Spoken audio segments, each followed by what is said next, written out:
Top quality और consistent performance के लिए सिर्फ सिल्वर पंप नाम याद रखना।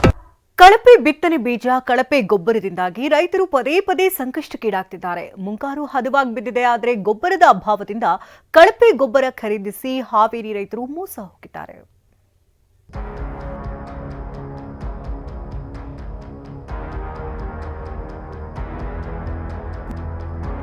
ಕಳಪೆ ಗೊಬ್ಬರದಿಂದಾಗಿ ಮೆಕ್ಕೆಜೋಳ ಬೆಳೆ ಕುಂಠಿತ. ದುಡ್ಡು ಹೋಯಿತು, ಬೆಳೆದ ಬೆಳೆಯೂ ಹಾಳಾಯಿತು. ಹಾವೇರಿ ಜಿಲ್ಲೆ ಹಾನಗಲ್ನ ಹಲವು ಗ್ರಾಮದ ರೈತರು ಮೋಸ ಹೋಗಿದ್ದಾರೆ.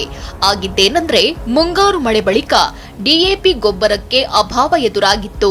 ಇದರಿಂದಾಗಿ 28ಕ್ಕೂ ಅಧಿಕ ರೈತರು ₹1,400 ಕೊಟ್ಟು ಖಾಸಗಿ ಟ್ರೇಡರ್ಸ್ಗಳಲ್ಲಿ 50 ಕೆಜಿ ಡಿಎಪಿ ಗೊಬ್ಬರ ಖರೀದಿಸಿದ್ರು.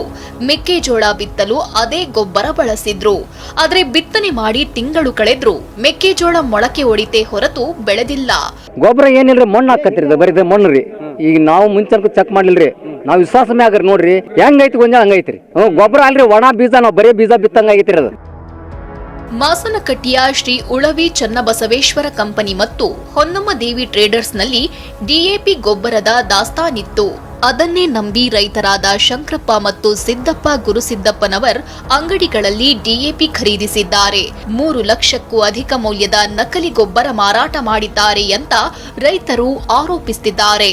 ರೈತರ ಬಾಳೆ ಎಲ್ಲ ನುಚ್ಚು ನೂರು ಆಗೈತಿ. ಇದನ್ನ ಶಂಕರಣ್ಣ ಮತ್ತು ಪ್ರಕಾಶ್ ಅವ್ರು ಮಾರಿದ್ರಿ. ನಮ್ಮೂರಾಗ ಭಾಳ ಮಂದಿ ತೊಗೊಂಡ್ರಿ, ಒಂದು 70-80 ಮಂದಿ ತೊಗೊಂಡೈತ್ರಿ. ಮತ್ತು ಹೊರಗೆಲ್ಲ ಕೊಟ್ಟಾರ. ಕೃಷಿ ಇಲಾಖೆಯಿಂದ ಬಂದಿದ್ರಿ, ಅವ್ರು ಬಂದು ಇದನ್ನೆಲ್ಲ ತೊಗೊಂಡೋಗ್ಯಾರ. ತೊಗೊಂಡೋಗಿ ಮತ್ತೆ ಇದನ್ನ ಮಣ್ಣು ಅಂದ್ಗುಟ್ಲೆ ಅವ್ರು ನಿನ್ನೆ ಬಂದು FIR ಮಾಡಿ ಹೇಳ್ಕೊಂಡು.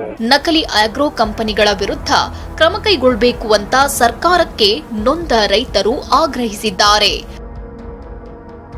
ಅಣ್ಣಪ್ಪ ಬಾರ್ಕಿ, TV9 ಹಾವೇರಿ.